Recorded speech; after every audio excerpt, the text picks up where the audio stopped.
Backroads of Montana is made possible with production support from the Greater Montana Foundation, Travel Montana, and the University of Montana, where the discovery continues.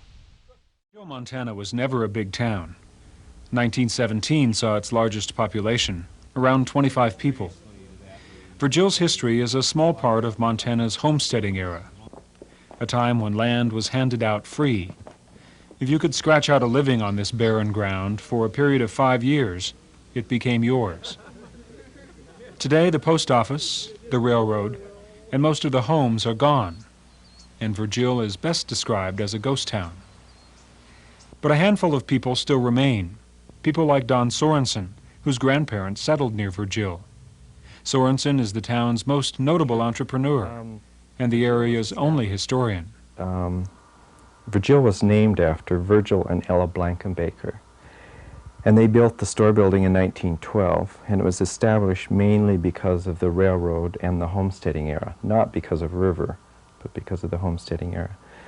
And back in the homesteading era, every 6, 7, 8 miles, there was a little country store, and that's what Virgille was. And there was the post office, and a bank, and a lumber yard, and a couple of grain elevators.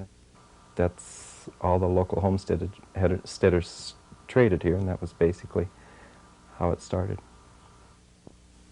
In 1976, Sorensen purchased the old general store, where so many of the homesteaders traded. He restored the crumbling facade and started selling antiques. Inside you can find anything from a stuffed beaver to a handmade zither, including a pink marble-topped soda fountain that works.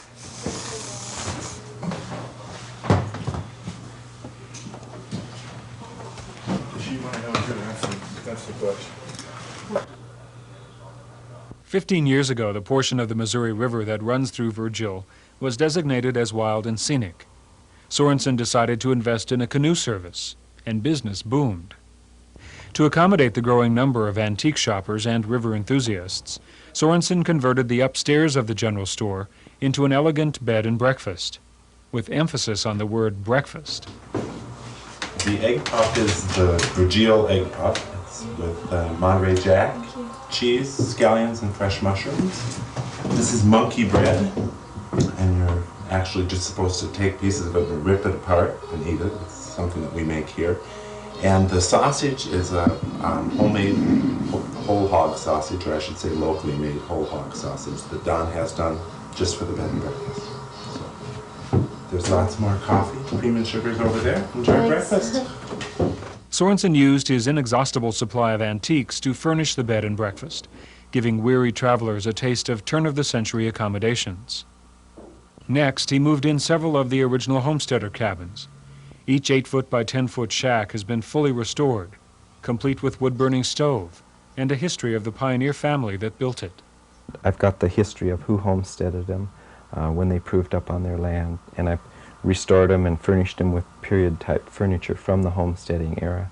And the people enjoy staying in that. I had a family one time that they made the kids sleep on the floor. They took the very smallest cabin I had because they wanted their children to experience what living in a homestead with a family of 4 would be like. So they spent the night in one of the homestead cabins and cooked on the wood stove and that sort of thing.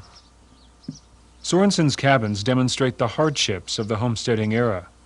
He's quick to point out that these were not romantic times.